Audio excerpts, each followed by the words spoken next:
পুলিশের পোশাক মানেই আইন রক্ষার দায়িত্ব, অথচ সেই বাহিনীর এক কর্মকর্তার বিরুদ্ধে উঠেছে পরকীয়া, মাদক সেবন, শারীরিক নির্যাতন, যৌতুক দাবি ও ক্ষমতার অপব্যবহারের মতো গুরুতর অভিযোগ। এসব অভিযোগ তুলে সংবাদ সম্মেলন করেছে তারই স্ত্রী। সামনে এনেছেন কিছু কথোপকথনের স্ক্রিনশটও। অভিযোগটি জয়পুরহাট সদর সার্কেলের অতিরিক্ত পুলিশ সুপার মোহাম্মদ আরিফ হোসেনের বিরুদ্ধে।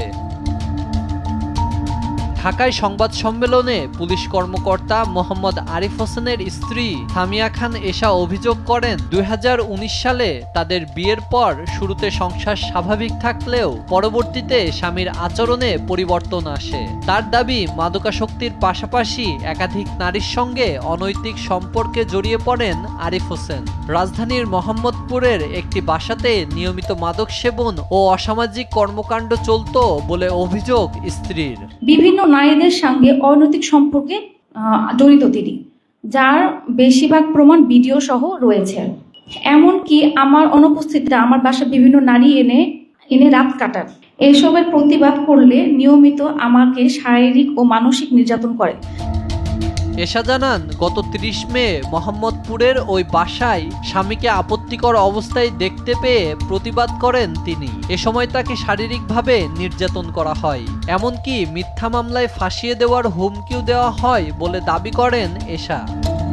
অবশেষে সংসার টিকানোর স্বার্থে আমি আমার বাবা মার গ্রামের জমি 40 লক্ষ টাকায় বিক্রি করায় এবং নগদ টাকা কিছু ব্যাংকের চেকের মাধ্যমেও দেওয়া হয়। এছাড়া স্বামীর বিরুদ্ধে নিয়মিত যৌতুক দাবি করার অভিযোগও করেছেন তিনি।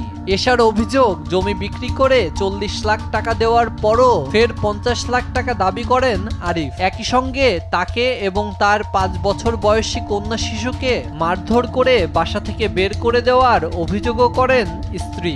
যৌতুক দাবি করে প্রচুর অত্যাচার শুরু করেন। এ থেকে ছোট শিশু কন্যাকে নিয়ে আমি বের হয়ে আসি।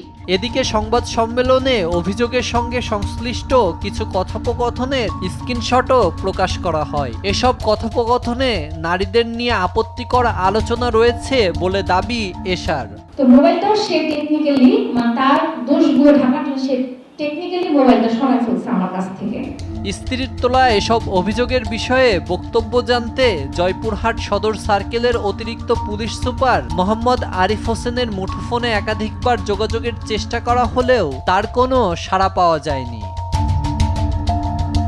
এখন গুরুতর এসব অভিযোগের সুষ্ঠু ও নিরপেক্ষ তদন্তে কি উঠে আসে সেটি এখন দেখার অপেক্ষায়। আর সে এতটা পরিমাণ মদ্যপ থাকতো যে বাচ্চাদের সাথে সে অনেক খারাপ ব্যবহার করতো। রানা আহমেদ অভি, দেশ টিভি।